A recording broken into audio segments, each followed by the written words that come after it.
खबर हरियाणा के नूह से है, जहां एक बार फिर साजिश। किसने जलाई माचिस, ये सवाल। और ये बात इसलिए क्योंकि हरियाणा के नूह में हिंसा हो गई है और हिंसा के पीछे एक बेहद मामूली सी बात थी, लेकिन उस बात को, उस छोटे से विवाद को एक बड़ा फसाद बना दिया गया। इसीलिए नूह में जो हुआ है उसको लेकर बड़ा सवाल है। हरियाणा राजस्थान बॉर्डर पर स्थित है नूह जिला, और नूह जिले का गांव है मुंडाका। यहां सोमवार को गाड़ी खड़ी करने को लेकर एक मामूली विवाद हुआ। ये मामूली विवाद देखते ही देखते हिंसक झड़प में तब्दील हो गया। गाड़ी खड़ी करने को लेकर दो पक्षों के बीच जमकर पथराव हो गया। कांच की बोतलों को हथियार बना लिया गया। पत्थरों के साथ साथ कांच की बोतलें एक दूसरे पर फेंकनी शुरू कर दी गई।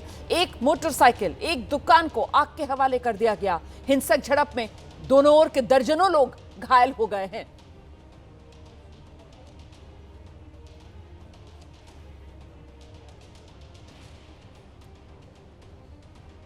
तो हरियाणा के नूह में ये जो हिंसा हुई है, इसी का सबसे नया और एक्सक्लूसिव वीडियो अब मैं आपको एबीपी न्यूज पर दिखाने जा रही हूं। सीसीटीवी की तस्वीरें हैं ये, देखिए जरा। सीसीटीवी में हाथ में डंडे लिए उपद्रवी नजर आ रहे हैं। कुछ उपद्रवियों के हाथ में पत्थर नजर आ रहे हैं। लेकिन हैरानी की बात तो ये है, पुलिस भी सीसीटीवी में नजर आ रही है। यानी पुलिस के सामने उपद्रव होता रहा। हंगामा करने वालों में पुलिस का जरा भी डर दिखाई नहीं दिया।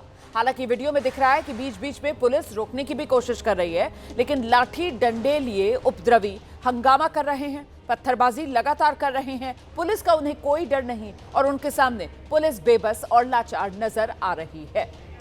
12 अगस्त की ये तस्वीरें आपके सामने, देखिए किस तरीके से हरियाणा के नूह में ये हिंसा भड़की। ये देख रहे हैं आप वो सीसीटीवी की तस्वीरें। उपद्रवी सड़क पर दौड़ते हुए, हाथ में इनके डंडे हैं, पत्थर हैं कुछ के हाथ में। पुलिस भी वहां पर नजर आ रही है। पुलिस रोकने की कोशिश कर रही है, लेकिन कोई पुलिस की बात सुनने को तैयार नहीं है। मामूली सी बात थी जिसको लेकर फसाद इतना बढ़ गया। गाड़ी खड़ी करने को लेकर यह हंगामा हुआ और देखते ही देखते इसने सांप्रदायिक रंग ले लिया। दो समुदाय आमने सामने आ गए। इसीलिए सवाल बड़ा है कि छोटी सी बात पर ऐसा सांप्रदायिक फसाद आखिर क्यों बना। नूह में फिर से यह साजिश। किसने जलाई माचिस, क्योंकि नूह एक बार फिर जला है। एक मोटरसाइकिल, एक दुकान, जिसे आग के हवाले कर दिया गया। अब थोड़ा सा इस खबर का बैकग्राउंडर आप जानिए। देखिए, गाड़ी खड़ी करने को लेकर दो पक्षों में यह भिड़ंत हुई थी। यहां मुंडाका गांव है और मुंडाका गांव में पार्किंग को लेकर यह पूरा विवाद शुरू हुआ। बीच सड़क पर गाड़ी खड़ी करने पर यह बवाल मचा। हाजीपुर गांव के एक व्यक्ति ने गाड़ी खड़ी की थी। यहां मुंडाका गांव के लोगों ने गाड़ी हटाने के लिए कहा। कार सवार व्यक्ति ने आओ देखा न ताओ और फौरन गाड़ी से कांच की बोतल निकाली और हमला कर दिया। दोनों पक्षों ने पथराव किया, तोड़फोड़ की, आगजनी की। मतलब फिर तो मामला हाथ से लगातार निकलता चला गया और पुलिस दोनों पक्षों के सामने बेबसी खड़ी नजर आई। उपद्रवियों का तांडव देखने के लिए मिला यहां नूह के मुंडाका गांव में। गाड़ी खड़ी करने को लेकर यह भीषण बवाल हुआ है। हाजीपुर और मुंडाका गांव के लोग जो हैं वो आपस में भिड़ गए, पथराव हुआ, कांच की बोतलें फेंकी गई एक दूसरे पर। एक बाइक और दुकान को आग के हवाले कर दिया गया। हाजीपुर और मुंडाका के ये लोग जो आपस में भिड़ गए, दर्जनों लोग घायल हुए। भारी तादाद में पुलिस अब यहां तैनात है।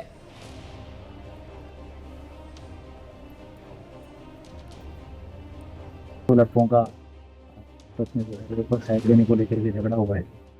इसको झगड़े को जो है दो लड़कों से बाद में वो बात करते बढ़ते उसमें दोनों पक्षों से जो है 4-5 लड़के वहाँ मौके पे आ गए और वहाँ मारपीट भी हुई है। और उसके बाद जो है ये जो गांव का अड्डा है वहाँ पर काफ़ी संख्या में भीड़ एकत्रित हो गई और उसमें कुछ शरारती तत्वों द्वारा जो है शांति व्यवस्था को बिगाड़ने की कोशिश की गई। लेकिन क्योंकि समय रहते पुलिस जो है वहाँ मौके पहुँच गई थी। SHO और पुलिस बल पूरा वहाँ मौके पहुँच गया था और स्थिति को बिगड़ने से पहले ही वहाँ नियंत्रण में। आइए सीधे आपको लेकर चलते हैं। हमारे साथ हमारे सहयोगी सुशील पांडे इस वक्त मौजूद हैं और जरा सुशील से ही जानते हैं। सुशील, सबसे पहले तो आप ये बता दीजिए कि अभी यहां नूह में जहां कल हिंसा भड़की थी, हालात कैसे हैं? जी देखिए रोमाना जी, अब हालात फिलहाल काबू में हैं क्योंकि राजस्थान से भी फोर्स बुलाई गई है और हरियाणा की भी फोर्स को तैनात किया गया है, पैरामिलिट्री फोर्सेस को भी तैनात किया गया है, यानी कि पूरे इलाके को अब छावनी में तब्दील कर दिया गया है। डीसीपी रैंक के अधिकारी मौके पे हैं। सबसे बड़ी बात है कि जिस सीसीटीवी का आप जिक्र अभी कर रही थी, उस सीसीटीवी से तमाम लोगों के जो चेहरे हैं उसको फिलहाल खोजने की कोशिश पुलिस के द्वारा की जा रही है, उसको पहचानने की कोशिश की जा रही है और उन तमाम उपद्रवियों को अब हरियाणा पुलिस की तरफ से कार्रवाई को लेकर गिरफ्तारी की जो कोशिश है, हिरासत में लेने की जो कोशिश है वो शुरू कर दी गई है। सबसे बड़ी बात यह है कि पुलिस इस पूरे मामले में इस एंगल की भी जांच कर रही है कि क्या पार्किंग विवाद ही इसके पीछे एक बड़ी वजह है या इसके पीछे कोई और साजिश है, क्योंकि कहीं ना कहीं 15 अगस्त का माहौल है और ऐसे में क्या नूह में एक बार फिर से हालात बिगाड़ने की कोई साजिश कर रहा था।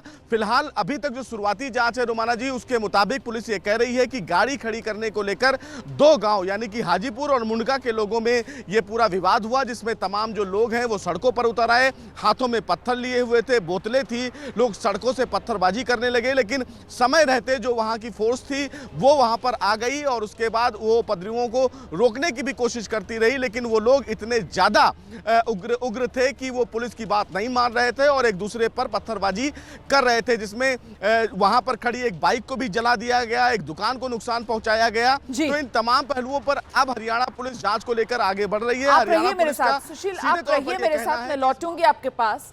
तो देखिए फिलहाल जो है स्थिति काबू में है, लेकिन अभी भी हालात तनावपूर्ण बने हुए हैं और जैसा कि सुशील बता रहे हैं, यहाँ तो 2 राज्यों की पुलिस को फिलहाल तैनात कर दिया गया है, हरियाणा भी और राजस्थान भी। और एक बार फिर से जरा ये सीसीटीवी वाली तस्वीरें आप देख लीजिए। कल जिस वक्त हंगामा हो रहा था उस वक्त की ये तस्वीरें हैं। उपद्रवी सड़क पर दंदनाते हुए नजर आ रहे थे और इन उपद्रवियों के सामने पुलिस की टीम पूरी तरह बेबस नजर आ रही थी। पार्किंग को लेकर यह पूरा विवाद शुरू हुआ, देखते ही देखते इसने सांप्रदायिक रंग ले लिया और 2 गांव के लोग आमने सामने आ गए। ये हिंसा के बाद की आप तस्वीरें हैं। हिंसा में जिस तरीके से तोड़फोड़ की गई है, जो आगजनी की गई है, उसके बाद ये नुकसान देखिए कैसा हुआ है। आग तो बुझा दी गई, लेकिन अभी भी धुआं सुलगता हुआ नजर आ रहा है। जली हुई दुकानें, उन्हीं की तस्वीरें आपके सामने हैं और ये वो हिस्सा है जो कल इस उपद्रव की चपेट में आया और सब कुछ तबाह और बर्बाद हो गया। उपद्रवियों को देख रहे हैं आप यहाँ पर पत्थर चलाते हुए, देखिए किस तरीके से पत्थर चला रहे हैं ये उपद्रवी। 2 पक्ष एक दूसरे के सामने आ गए। बाकायदा ये कह सकते हैं आप कि 2 अलग अलग गांव के ये दोनों लोग थे और दोनों गांव के लोग एक दूसरे के सामने आ गए। बात बेहद मामूली थी, पार्किंग को लेकर सारा का सारा विवाद शुरू हुआ, लेकिन देखते ही देखते इस तरीके से सांप्रदायिक तनाव पूरे इलाके को जिसने घेर लिया। एक बार फिर आपको लेकर चलेंगे, हमारे साथ हमारे सहयोगी सुशील पांडे इस वक्त मौजूद हैं और जरा सुशील से ही ये जानते हैं, सुशील क्या जानकारी मिल रही है, क्या इस इलाके में पहले भी इस तरीके का विवाद हुआ है या पहली बार ऐसा सांप्रदायिक तनाव यहाँ इन 2 गांवों के बीच देखने के लिए मिला है? सुशील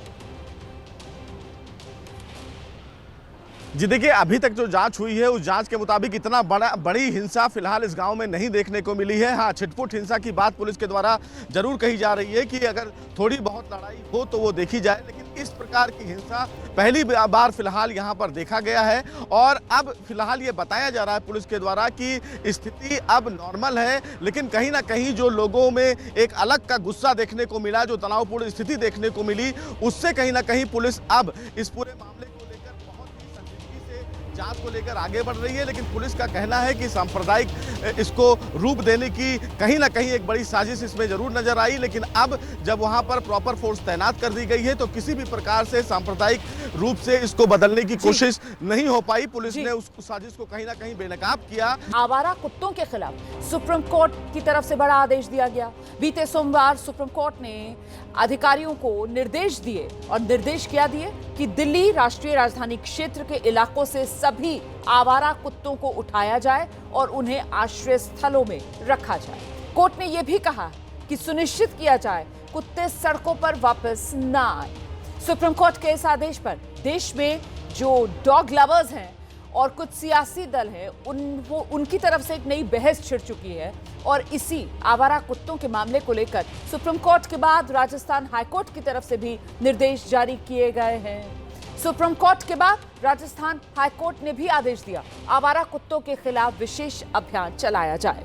आवारा कुत्तों को पकड़कर आबादी के इलाकों से दूर ले जाया जाए। इस काम में बाधा बनने वालों पर भी कार्रवाई हो। आवारा कुत्तों के लिए आश्रय स्थल बनाए जाएं। बाधा डालने वालों पर एफआईआर दर्ज की जाए। लोग कुत्तों को सड़क पर खाना ना खिलाएं। तो अब सवाल यह है कि क्या वाकई आवारा कुत्तों को पूरी तरह हटाकर शेल्टर होम्स में भेजना मुमकिन है? और ऐसा अगर होगा तो क्या समस्या खत्म हो जाएगी? इसीलिए इस मुद्दे पर दोनों पक्षों के जो तर्क हैं वो जिस तरीके से आ रहे हैं उनको समझना भी जरूरी हो जाता है। दिल्ली एनसीआर के आवारा कुत्तों पर सुप्रीम कोर्ट ने कड़ा रुख अपनाया। आदेश दे दिया कि 8 हफ्ते के भीतर सभी जो आवारा कुत्ते सड़कों पर घूम रहे हैं उन्हें शेल्टर होम भेजा जाए। सड़क पर इन्हें वापस ना छोड़ा जाए, ये भी सुनिश्चित किया जाए। सुप्रीम कोर्ट के इस फैसले पर पूरा समाज, आप कह सकते हैं, दो हिस्सों में बटा हुआ नजर आ रहा है। एक तरफ तो वो लोग हैं जो इसे सराहनीय कदम बता रहे हैं, दूसरी तरफ वो लोग हैं जो इसे बेजुबान जानवरों के साथ क्रूरता करार दे रहे हैं।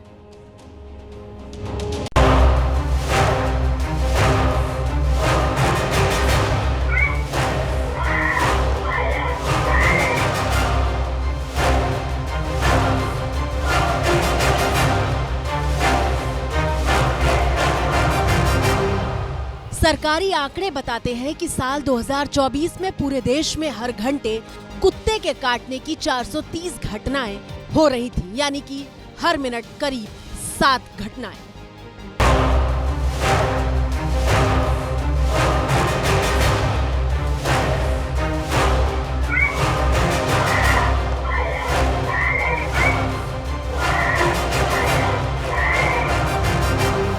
सबसे ज्यादा चौंकाया पिछले महीने कबड्डी खिलाड़ी ब्रजेश की मौत ने। दरअसल परिवार ने आरोप लगाया था कि जब ब्रजेश एक कुत्ते के बच्चे को नाले में बहने से बचा रहे थे तो कुत्ते ने काट लिया था, लेकिन एंटी रेबीज इंजेक्शन नहीं लेने की वजह से उनकी मौत हो गई थी।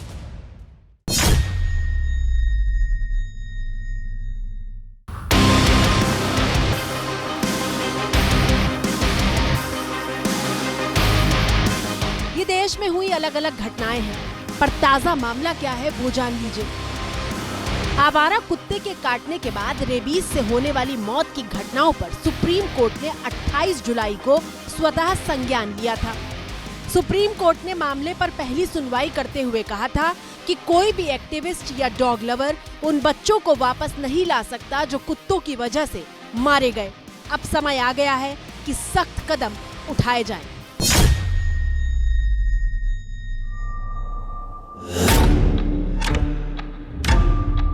और सोमवार को सुप्रीम कोर्ट का सख्त कदम वाला फैसला आया, जब दिल्ली एनसीआर में आवारा कुत्तों को पकड़ने वाले अभियान को चलाने का आदेश दिया गया। छोटे बच्चों को तो लेके नहीं निकल सकते बाहर, ऐसे झपटते हैं, बड़ों को भी नहीं छोड़ते। तो मेरा भी पोता पड़ रखा है, गाड़ी के नीचे से निकला है, ना तो आवाज करते और पिंडी पीछे तो ऐसे कटी।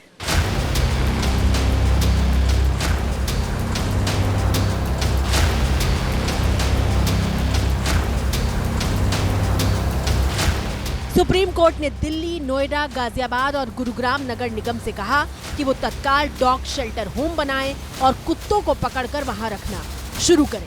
कोर्ट ने कहा किसी भी हाल में कुत्तों को वापस ना छोड़ा जाए। किसी भी व्यक्ति या संस्था को इस कार्रवाई में बाधा डालने की इजाजत ना दी जाए। कोर्ट ने कहा कि हर इलाके, गली और सड़क को आवारा कुत्तों से मुक्त करना जरूरी है। अगर इनको शेल्टर होम में भेज दिया जाता है तो इससे दो फायदा हो, एक तो डॉग्स भी हमारे सेफ रहेंगे और जो हमारे आम सिटीजन है वो भी सेफ रहेंगे, तो ये बहुत अच्छा ही कदम। अगर हम शेल्टर होम में इनको ले जाएंगे तो हो सकता है अगर खाना मिलेगा, पानी मिलेगा, एक सही वातावरण मिलेगा तो ये इतने अग्रेसिव नहीं होंगे। कोर्ट ने राज्य सरकार और नगर निगम से कहा है कि वो एक हेल्पलाइन नंबर जारी करें जिसमें कुत्ता काटने की घटना की जानकारी दी जा सके। शिकायत मिलने के 4 घंटे के भीतर काटने वाले कुत्ते को पकड़ा जाए और स्टरलाइज करके डॉग शेल्टर होम में डाल दिया जाए। कोई भी व्यक्ति या संस्था इस कार्रवाई में बाधा न डाले। अगर कोई ऐसा करता है तो इसे कोर्ट की अवमानना माना जाएगा। सोमवार सुबह सुप्रीम कोर्ट का फैसला आया और रात होते होते इस फैसले के खिलाफ दिल्ली के इंडिया गेट के पास भीड़ जुटना शुरू हो गई थी। हम सुप्रीम कोर्ट ने जो डिसीजन ली है उस पे हम सब मिलके बात करना चाहते हैं। ये लोग हमें बात नहीं करने दे रहे, ये लोग सबको उठा के जेल में डाल रहे हैं। हमारी डिमांड यही है कि उनको कहीं भी नहीं छोड़ा जाए, वो भी इस देश के ही नागरिक है ना। अब सुप्रीम कोर्ट वाले हमारी पिटीशन नहीं ले रहे स्टे के लिए और उठाने शुरू भी कर दिए डॉग्स। हम सिर्फ चाहते हैं प्रॉपर स्टरलाइजेशन हो, इन बच्चों को कंपैशन के साथ बचाया जाए। ये भी भगवान की देन है, ये प्लेनेट उनका है, ये देश उनका है, ये धरती उनकी है, नरम घास उनकी है, मिट्टी उनकी है, पेड़ों की छाया भी उनकी है, सब कुछ हमारे लिए नहीं है। आप बताइए डॉग की साइड से कौन बोलेगा, कौन बोलेगा? दो टाइम मतलब दो साइडेड होता है ना, मतलब आप कुछ भी अनाउंसमेंट कर दोगे विदाउट एनी वो। इनके पास पैसा नहीं है ना, तो ये सोच रहे हैं कि बस भर दो, मार दो, ये कर दो बस। फैसले के खिलाफ जुटी इस भीड़ का कहना था कि बिना बेजुबान के बारे में सोचे हुए फैसला दिया गया है। विरोध करने वालों की शिकायत है कि इस फैसले से बेजुबानों के साथ क्रूरता होगी, लेकिन इस कहानी का दूसरा हिस्सा है अगली तस्वीर।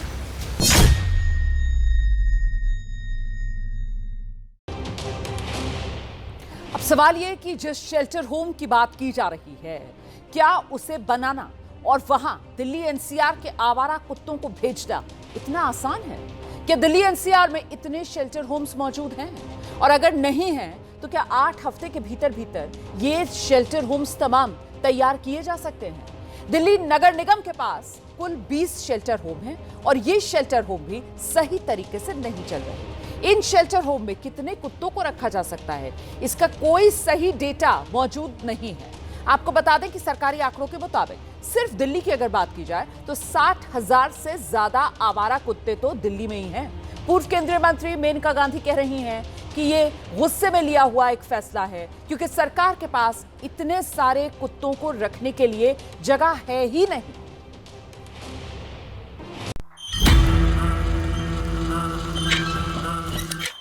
ये नोएडा का वो डॉग शेल्टर है जहां बीमार कुत्तों को इलाज से लेकर नसबंदी और टीकाकरण के लिए लाया जाता है। ये जमीन सरकार ने दी है, लेकिन देखरेख का जिम्मा एनजीओ के पास है। इस वक्त मैं नोएडा अथॉरिटी द्वारा जमीन देने के बाद एक एनजीओ द्वारा चलाए जा रहे उस जगह पर पहुंचा हूं। एक तरीके के आप सोचिए कि वो सेमी हॉस्पिटल टाइप की चीज जगह पर, जहां पर उन डॉग्स को जहां पर जरूरत होती है, अगर वो घायल होते हैं तो लाया जाता है, स्टरलाइजेशन की बात हो वो किया जाता है और उसके बाद जो टीकाकरण होता है वो होता है। लेकिन आज भी दिल्ली, नोएडा और गाजियाबाद की अगर हम बात करें तो ऐसा कोई इंफ्रास्ट्रक्चर उसके नाम पर जो कि आपको शेल्टर होम की तरह नजर आए वो नहीं होता है। हालांकि इस एनजीओ में आवारा जानवरों को लाने वाले नितिन ने एबीपी न्यूज से बात करते हुए कहा कि ये मुमकिन ही नहीं है कि लाखों की संख्या में कुत्तों को शेल्टर होम दे दिया जाए। अब दिल्ली का जो उन्होंने आंकड़ा दिया है वो 3 लाख डॉग्स का दिया है कि 3 लाख कुत्ते सड़क पे हैं। आप उनको कहीं पे शिफ्ट करते हैं। सबसे पहली बात है कि 100 कुत्तों के लिए कम से कम 1 बीघा जमीन चाहिए, 1000 गज मान लो, तो 3 लाख के लिए तो बहुत ज़्यादा चाहिए। उसके बाद सफाई वाले भी चाहिए, क्या वो अपॉइंट हो गए हैं? उसके बाद खाना कहाँ से आएगा? यहाँ तो चलो लोकल सब लोग बांट के कर ले, मिल बांट के, लेकिन वहाँ पे खाने बनाने वालों की व्यवस्था हो गई है। तो ये सब जो उनकी ज़रूरत नीड है, बेसिक एक नीड है जिंदा रहने के लिए, जब वो ही तैयार नहीं है तो आप कैसे सोच सकते हो कि 2 महीने में सारे कुत्ते आप वहाँ पे शिफ्ट कर। इस वक्त एक बड़ी खबर आ रही है। जम्मू कश्मीर के उरी में घुसपैठ की बड़ी कोशिश नाकाम की गई है। 2 से 3 घुसपैठिए सुरक्षा बलों से जिनकी मुठभेड़ हुई, मुठभेड़ में सेना का एक जवान भी शहीद हो गया है। इस वक्त की बड़ी खबर, 2 से 3 घुसपैठिए जिनकी मुठभेड़ हुई है, सेना के जवानों से एक जवान शहीद।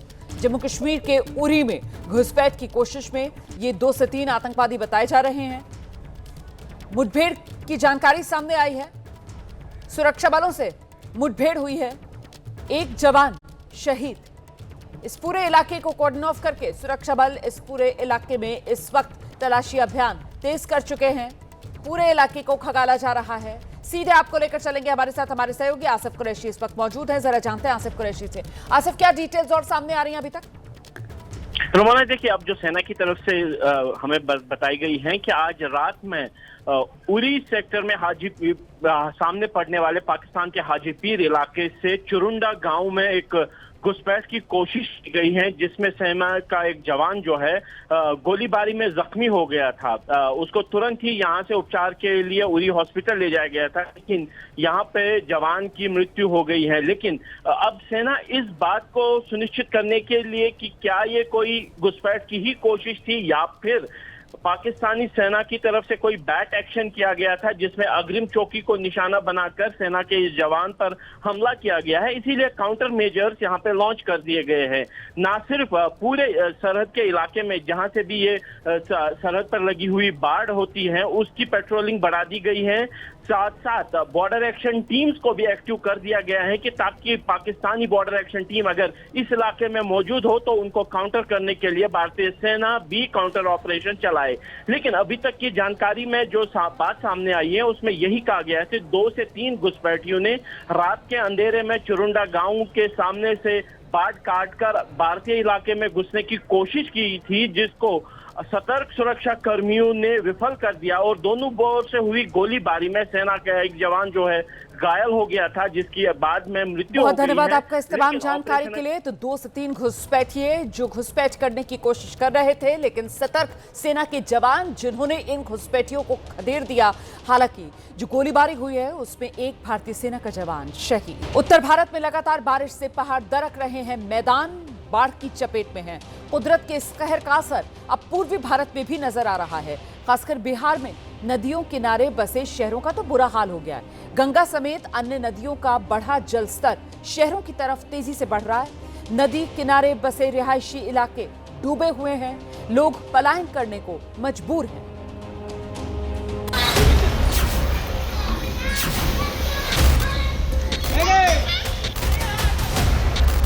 कॉलेज परिसर में विचरण करती इन नौकाओं को देखकर आप इसे इटली के वेनिस की तस्वीरें समझने की भूल मत करिएगा। वेनिस की पहचान को चुनौती देती ये तस्वीरें बिहार के भागलपुर से आई हैं, जहां छात्र कंधे पर बैग लटकाए कॉलेज परिसर में नौका विहार करते नजर आ रहे हैं। नाव पर बकायदा नेम प्लेट लगाई गई है जिस पर लिखा है विश्वविद्यालय नाव। आपदा में अवसर बड़े ही नहीं, बच्चे भी खोज रहे हैं। स्विमिंग पूल में तब्दील हो चुके कॉलेज में स्कूली बच्चे भी घुसपैठ कर चुके हैं। कॉलेज परिसर में गोते लगाकर मौज मस्ती कर रहे हैं। स्कूल क्या, दफ्तर या जरूरी कामों से इधर उधर जाने के लिए लोग इन्हीं नाव से एक जगह से दूसरी जगह जाने को मजबूर हैं।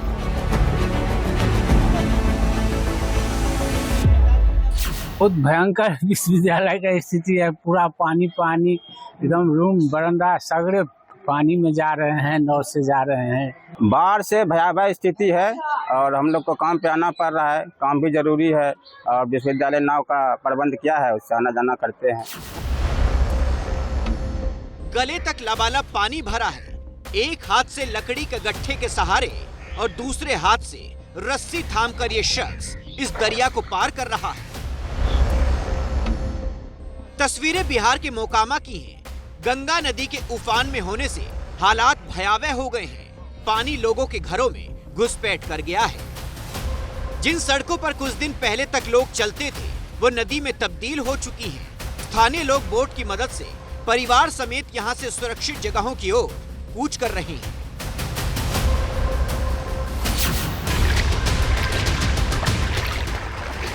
बिहार के मधेपुरा का हाल भी बेहाल है। मधेपुरा में कोसी नदी ने कोहराम मचा रखा है। निचले इलाके में पानी घुसपैठकर रिहायशी इलाकों को निगल चुका है। कच्चे मकान पानी में लबालब डूबे हुए हैं।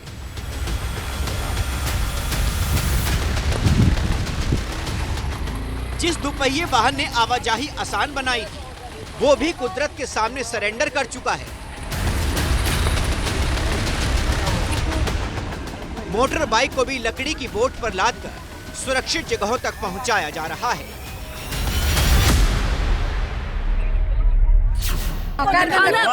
दिक्कत है, बाल बच्चा बहुत डूब रहा है, पानी जाने में घर है, दिक्कत बहुत हो रहा है, खाने पीने बहुत, कपड़ा लत्ता भी नहीं पड़ा है। पहाड़ों पर लगातार बारिश से नदियां उफान पर हैं, जिसके बाद से बिहार में गंगा, गंडक, कोसी, बागमती, और घाघरा जैसी कई नदियां खतरे के निशान से ऊपर बह रही हैं। नदियों का जलस्तर बढ़ने से 10 जिलों में बाढ़ जैसे हालात बन गए हैं। इन 10 जिलों में वैशाली, भोजपुर, पटना, लखीसराय, भागलपुर, मुंगेर, बेगूसराय, सारण, खगड़िया और सुपौल शामिल हैं। बिहार की लगभग 17,62,000 आबादी बाढ़ से बुरी तरह से प्रभावित बताई जा रही है। गंगा किनारे बसा पटना शहर भी पानी की चपेट में है। दियारा क्षेत्र से लगे इलाकों में रह रहे लोगों को प्रशासन ने वहां से हटा दिया है और अब ये लोग हाईवे पर खानाबदोश जिंदगी जीने को मजबूर हैं। इन लोगों को नहीं पता कि कितने दिनों तक इस तरह से जिंदगी चलेगी। गंगा का जलस्तर लगातार बढ़ रहा है। खास तौर पर जो दियारा क्षेत्र में लोग रहते हैं उनके घरों में पानी इस कदर बढ़ा हुआ है कि अब घर में रहने के लिए थोड़ी सी भी जगह नहीं बची। और यही वजह है कि आप जब इस क्षेत्र में तस्वीरें देखेंगे तो आपको समझ में आएगा कि किस तरीके से लगातार गंगा उफान पर है। और यही वजह है कि दूसरे हिस्से में जिनके घर थे उन्होंने अपना घर छोड़ दिया। प्रशासन ने सबको सुरक्षित जगह पर जाने के लिए कहा है और चूंकि अगले कुछ महीनों तक इसी तरीके से बाढ़ पीड़ितों का घर पानी में डूबा हुआ रहेगा और उसके बाद पानी निकलने के बाद भी उन घरों में चूंकि बदबू और अलग अलग बीमारियों का खतरा रहता है, इस वजह से तमाम जो बाढ़ पीड़ित हैं उनकी उम्मीदों का किनारा इसी सड़क पे, मैं जहां खड़ी हूं पटना का अटल पथ, इसी सड़क के दूसरे किनारे उनकी उम्मीदों का किनारा बना हुआ है। ये बाढ़ राहत शिविर यानी रिलीफ कैंप। तो ये तो बिहार का हाल आपने देखा। वैसे सिर्फ बिहार ही नहीं, देश के कई और हिस्से बाढ़ बारिश की मार झेल रहे हैं। पहाड़ी राज्य, मैदानी राज्यों में जान हलकान है। कई जगह पर तो लोग अपने घरों में ही कैद हो गए हैं। उत्तर से लेकर दक्षिण तक मॉनसून की ये मनमानी, इसी की एक वीडियो रिपोर्ट अब आपको दिखाते हैं। गई भैंस पानी में, मुहावरा तो आपने खूब सुना होगा, लेकिन आज इस मुहावरे को चरितार्थ करता हुआ वीडियो देख लीजिए। वो भी एक नहीं, दो नहीं, तीन भैंस नदी के तेज बहाव के सामने टिक नहीं पाई और बह गई। तस्वीरें जम्मू कश्मीर के कठुआ की हैं, जहां मूसलाधार पानी से जनजीवन अस्त व्यस्त है और नदी नाले सब उफान पर हैं। सड़कें बह चुकी हैं और जिले का संपर्क मुख्य मार्ग से कट गया है। खनियारा से आगे जो हटली का रोड है वो टोटली ब्लॉक हो चुका है। मैक्सिमम जो पहाड़ी है वो रोड पे आके गिर गई हैं और रास्ता आने जाने का बिल्कुल बंद हो चुका है। जम्मू कश्मीर से ही सटे दूसरे राज्य हिमाचल में भी पहाड़ कुदरत के सामने सरेंडर कर रहे हैं। किस तरह पहाड़ का बड़ा एक हिस्सा दरक कर सड़क पर आ जाता है। पहाड़ के साथ बड़े बड़े पत्थर, पेड़ भी साथ में गिरते नजर आते हैं।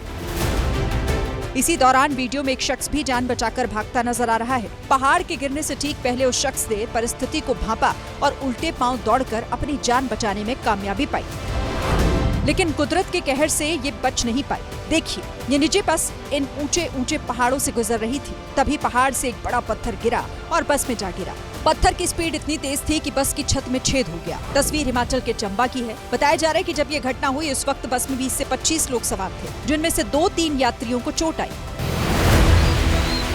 हिमाचल प्रदेश की सीमा से लगे उत्तराखंड के देहरादून का भी बुरा हाल है। बीते कुछ दिनों से बारिश ने देहरादून में तांडव मचाया हुआ है। सड़कों पर वाहन बहते नजर आ रहे हैं। जो नाले कुछ दिन पहले तक सूखे पड़े थे वो डरावनी नदी में तब्दील हो चुके हैं। नदी किनारे मौजूद रिहायशी इलाकों में पानी घुस गया। लोग अपने घरों में कैद हो चुके हैं। ये बाउंड्री पिछली बार ही बनाई गई थी। पिछले बार से भी ज्यादा प्रॉब्लम हो गई थी। यहाँ करीब 3 फीट ऊंचा मलबा आ गया था, लेकिन अभी तो पता नहीं चल रहा कितना मलबा है कि नहीं है। लेकिन हमारे जो केयर टेकर है वो पूरा परिवार, और मेरे ख्याल में उनके यहाँ 1-2 गेस्ट भी आए हुए हैं, वो भी ऊपर फंसे हुए हैं। ये तस्वीर देहरादून के IT पार्क की है, जहां पानी गले गले तक पहुंच चुका है। 2 पहिया वाहन तो दूर की बात, यहाँ 4 व्हीलर वाहन चलाना ही चुनौती बना हुआ है। उत्तराखंड ही नहीं बल्कि उत्तर प्रदेश में भी हालात भयावह हैं। ये तस्वीर शामली की है। मूसलाधार बारिश से रिहायशी इलाकों में 3-4 फीट पानी भर गया, जिस वजह से करीब 500 घर बाढ़ की चपेट में आ गए। देखिए, बीच गली में एक स्कूल वैन भी फंसी नजर आ रही। पानी ने ऐसा ब्रेक लगाया, स्कूली छात्रों समेत ये वैन घंटों तक ऐसे ही फंसी रही। दूसरी वैन की मदद से वैन को खींचने की कोशिश हुई तो रस्सी टूट गई, जिसके बाद बच्चों को भी घर वापस लौटना पड़ा। इस प्रकार जो यहाँ पर जो स्कूल की वैन है, जैन हायर सेकेंडरी स्कूल की बनत की जो वैन है, इसमें बच्चे बैठे हुए हैं और जो गाड़ी है वो आगे फंस गई है। आपको दिखाना चाहूँगा किस तरीके से यहाँ पर गाड़ी को निकालने का प्रयास किया जा रहा है, जो कि यहाँ पर 3 से 4 फुट पानी भर गया है और बच्चे इसमें बैठे हैं। एक वैन आगे भी फंसी हुई है, वो देख सकते हैं आप किस प्रकार यहाँ पर जो वैन है वो फंसी हुई है। रामगंगा नदी उफान पर है। नदी के ऊपर मौजूद पुल पर एक एक कर 4 युवक छलांग लगाते हैं। वीडियो मुरादाबाद का है जो सोशल मीडिया पर वायरल है। बताया जा रहा है कि ये युवक मनोरंजन के लिए अपनी जान जोखिम में डालकर ये स्टंट करते हैं। उत्तर ही नहीं दक्षिण भारत भी बाढ़ बारिश की चपेट में है। ये तस्वीरें बेलगाम में स्थित एक मंदिर की हैं। मंदिर का बड़ा हिस्सा पानी में समाया हुआ है। मंदिर में मौजूद भगवानों की मूर्तियां और दान पेटी भी चपेट में आ गए। देखिए, दान पेटी में भीग चुके नोटों को सुखाया जा रहा है। कुल मिलाकर बाढ़ बारिश की इस चपेट में इंसान बेजुबान और भगवान का घर भी सुरक्षित नहीं। उधर बिहार के लखीसराय से रोंगटे खड़े कर देने वाली तस्वीरें आपको दिखा देते हैं। यहाँ के बढ़ैया प्रखंड में एक नाव पलट गई। इस नाव पर 12 लोग सवार थे, जिनकी जान सैलाब में फंस गई। हालांकि नाव पर ही सवार कुछ ग्रामीणों ने हिम्मत दिखाई और लोगों की जान बचा ली।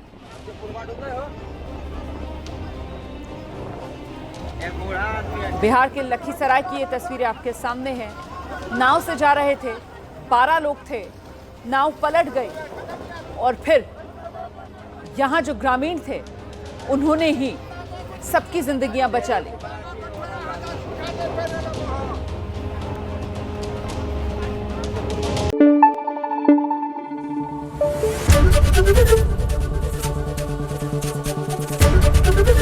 एबीपी न्यूज आपको रखे आगे।